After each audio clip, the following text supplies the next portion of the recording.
بسم اللہ الرحمن الرحیم۔ السلام علیکم پیارے دوستو۔ ہر نفس کو اس دنیا میں موت آنی ہے اور ہر جاندار کو موت کے آغوش میں جانا ہے۔ روزانہ دنیا بھر میں لاکھوں لوگ انتقال کرتے ہیں جن کا تعلق مختلف مذاہب اور ادیان سے ہوتا ہے، مگر بالخصوص اسلام اور بالعموم دنیا کے تمام بڑے مذاہب میں مردوں کو قبروں میں دفن کیا جاتا ہے۔ اسلام کے عقیدے اور نظریے کے مطابق قبر میں مردے سے فرشتے سوال کرتے ہیں۔ آج کی ہماری اس ویڈیو میں ہم آپ کو بتائیں گے کون سے وہ لوگ ہیں جن سے قبر میں سوال نہیں ہوگا، اور انسان کے موت کے بعد اس کی قبر میں پیش آنے والے کون سے واقعات ہیں، اس کے متعلق ہم آپ کو آج معلومات دیں گے۔ پیارے عزیز دوستو، جب مردے کو قبر میں رکھ دیا جاتا ہے تو احادیث اور روایت کے مطابق وہ قبر کے باہر چلنے والوں کے قدموں کی آہٹ اللہ رب العزت کے حکم سے سنتا ہے، اور جب مردے کو قبر میں دفن کر دیا جاتا ہے تو اس کے پاس اللہ رب العزت کی طرف سے 2 فرشتے آتے ہیں جن کو منکر نکیر کہا جاتا ہے۔ پھر وہ مردے کو بیٹھا کر وہ فرشتے 3 سوالات کرتے ہیں کہ تیرا رب کون ہے، تیرا دین کون سا ہے، اور تیرا نبی کون ہے۔ تو جو بندہ ان کے درست جوابات دیتا ہے، یعنی صحیح جواب دیتا ہے، تو ان کو جنت کی طرف سے ایک کھڑکی کھول دی جاتی ہے، اور اگر کوئی بندہ اس کے غلط جوابات دیتا ہے، جو فاسق اور کافر ہوتا ہے وہ اس کا غلط جوابات دیتا ہے، اور پھر جہنم کی طرف سے ایک کھڑکی اس کی قبر میں کھول دی جاتی ہے۔ لیکن ہم آج آپ کو بتائیں گے کہ ایسے خوش نصیب لوگ کون ہیں کہ جن سے قبر میں سوال ہی نہیں ہوتا، نہ ان کو قبر میں عذاب ہوتا ہے اور نہ ان سے سوال اور جواب ہوتا ہے۔ وہ 8 لوگ ہیں، تو وہ 8 لوگ کون سے ہیں ہم آپ کو نمبر وائز بتائیں گے۔ تو پہلے نمبر پر آتا ہے شہید، وہ شخص جو اللہ رب العزت کی راہ میں جام شہادت نوش کرتا ہے، اسلامی ملک کی سرحدوں کی حفاظت کرنے والا اور اپنے وطن کے دفاع میں اپنی جان قربان کر دینے والا شہادت کے مرتبے پر فائز ہوتا ہے۔ نمبر 2 صدیق، یعنی ہمیشہ سچ بولنے والا۔ ہمیشہ سچ بولنے والے آدمی سے قبر میں سوالات نہیں ہوں گے۔ نمبر 3 طاعون سے فوت ہونے والا، جبکہ طاعون کے زمانے میں اس کے علاوہ کسی دوسرے مرض سے فوت ہونے والا ہو، جب وہ اس پر صبر اور ثواب کی امید رکھنے والا ہو، یعنی طاعون سے فوت ہونے والا اور طاعون کے زمانے میں اس طاعون کی بیماری پر فوت ہونے پر صبر اور ثواب کی امید رکھنے والا اگر کسی دوسرے مرض سے بھی وفات پا جائے تو اس سے قبر میں سوال نہیں ہوگا۔ نمبر 4 وہ بچے جو کم عمر میں انتقال کر جائے تو ان سے بھی قبر میں سوال جواب نہیں ہوگا۔ نمبر 5 جمعہ کے دن یا رات میں مرنے والا شخص، اس سے بھی قبر میں سوالات نہیں ہوں گے۔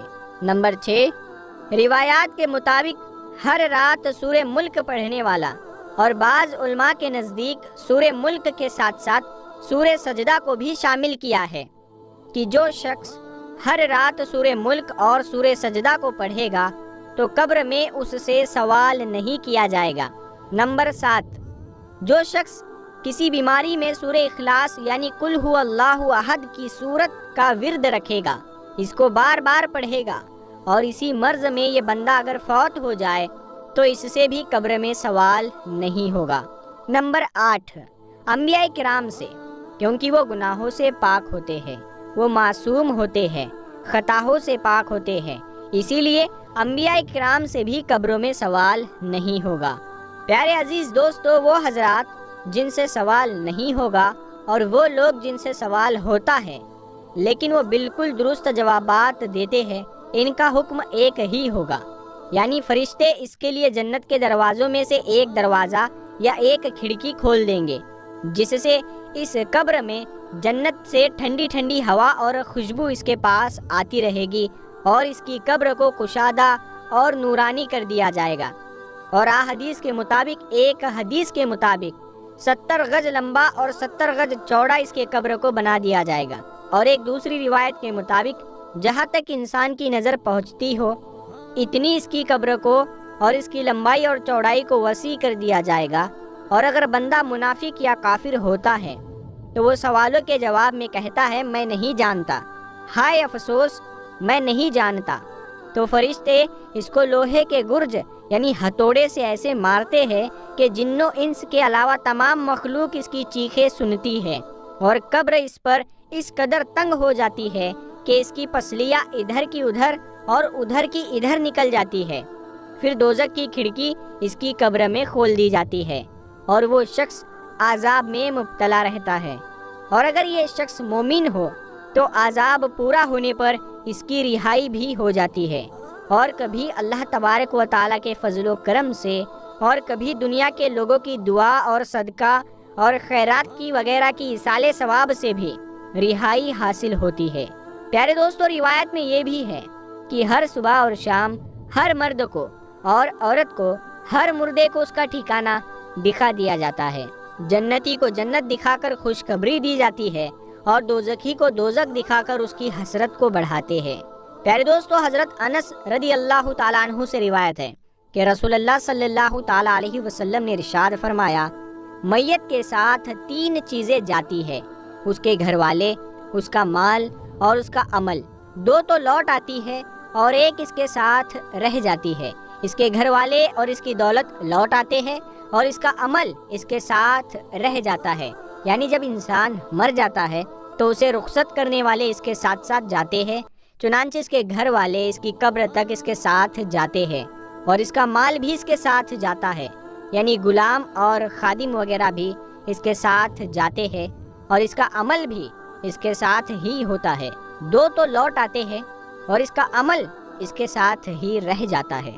اگر عمل نیک ہے تو نیک عمل اس کے کام آئے گا، اور اگر اس کا عمل برا ہے تو وہ اس کے لیے سزا کا باعث بنے گا۔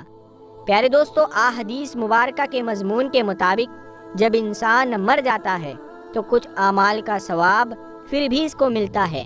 مثلاً کسی کو علم سکھایا ہو، وہ اس سے فائدہ لے رہا ہو تو اس کا ثواب مرنے کے بعد بھی میت کو ملتا ہے۔